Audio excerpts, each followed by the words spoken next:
All right. 5 signs feminism is dying. 1. Women are attacking other women.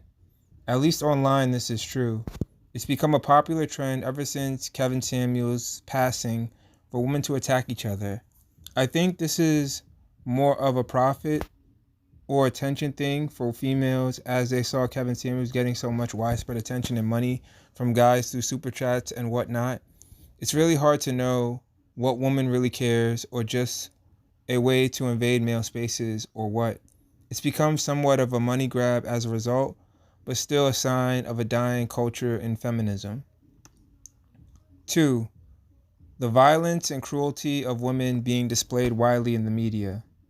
Last year in 2022, we got the Amber Heard versus Johnny Depp situation where that defamation case made Amber Heard look like the worst woman in America. From crapping in Johnny's bed to the false allegations, man, this chick is wild. It was covered all throughout the media and on YouTube with high ratings and everything. It also made Johnny look almost like an angel in comparison. Even other women were removing themselves from defending Amber. Now fast forward to early this month to the Megan Thee Stallion versus Tory Lane gun situation. Megan's story was faulty all the way through. The lies and inconsistencies from lying about not sleeping with Tory on a mainstream platform to nobody trusts her anymore. She is getting roasted online, but what does that mean for her court case? Is she really going to lose it all over one lie? Did you have a sexual relationship with Tory Lanez? Yes, that's my question. I didn't have a sexual relationship with Tory. not remembering what exactly happened that night, she was a mess. Forget the verdict, Tory won that trial in my book, and most other people, even women, would agree. Now we soon have this woman who murdered her boyfriend last year in Miami facing charges. It's like each year we're getting a growing trend of women's evilness being displayed for all of us to see. And I haven't even touched on what we saw from Kevin Samuels and Fresh and Fit's live streams. 3. The rise of the red pill / manosphere space. Over the past 2.5 years, the manosphere has exploded.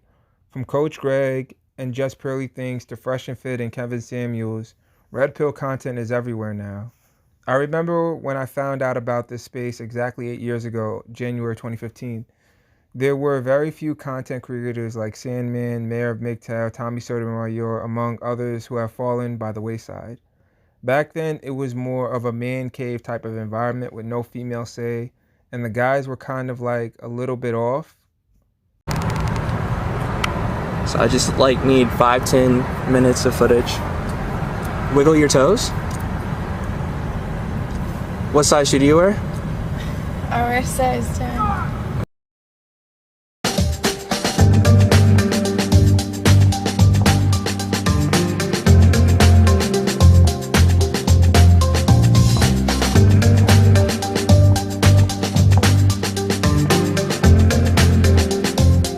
I mean, outside of the truth they gave to us younger dudes who watched and understood. Like, look at Sandman and his content. Sandman here. I'm getting a number of people asking me to do an introduction video for MGTOW, so here it is. I'm going to cover 25 of the most important video topics that I've covered since I've started my channel. And the first thing to remember about MGTOW is that a man that has taken the metaphorical red pill is a man that has learned the ugly truth about female nature. Women are made out to be harmless, beautiful creatures, but the truth is many women today will rip out your heart and testicles through your wallet and move on to their next victim. Hi everyone, Sandman here. I was originally going to cover a donation-based video today, and I have a few of those to catch up on, but instead... That's some fucking robot shit talking to us through a video with pictures and we never seen his face.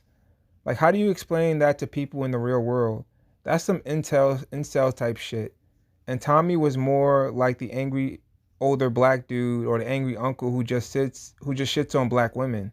I mean, he has really great points and was one of the most relatable people at that time, but he just seemed bitter and didn't have too much to say outside of the black realm of dysfunction.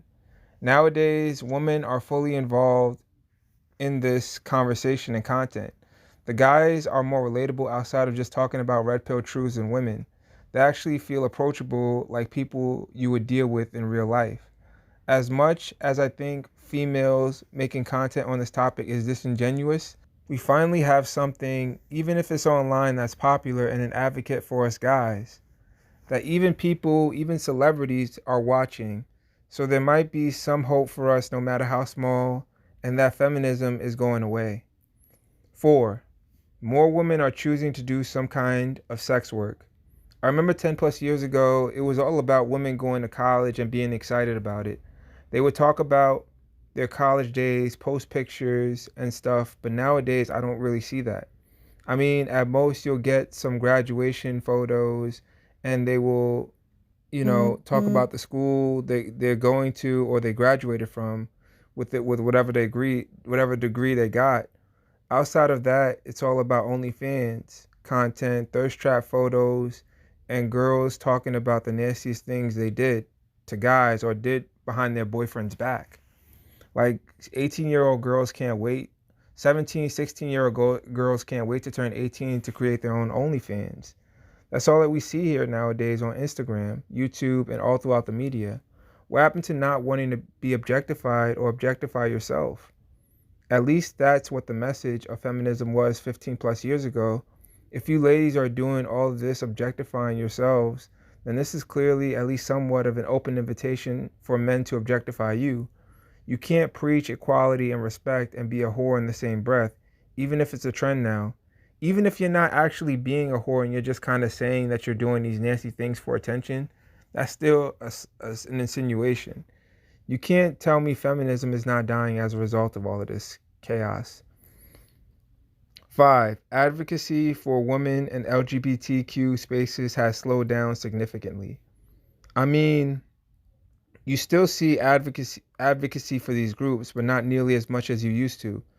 It's become so played out and accepted as the norm that there isn't really anything to promote here or get attention from media-wise anymore. The only time we see nowadays of these groups being promoted is to combat some form of quote-unquote misogyny that may have captured people's attention at the time. Like the whole Andrew Tate's popularity thing. He was being attacked for empowering men, so the media has to make him look bad and reinforce the LGBTQ and female movements. I mean, seriously, we've been hearing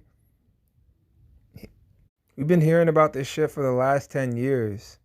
So unless you're like a super hardcore feminist or LGBT advocate, then nobody cares about this shit anymore. So these are the 5 signs feminism is dying, but it's not dead yet. It may be gone within the next 5 years or so, but I fear, what I really fear is what may come next. I don't fear this for myself because I'm preparing and prepared. However, for those who are not, you guys have a lot of chaos on your plates to look forward to.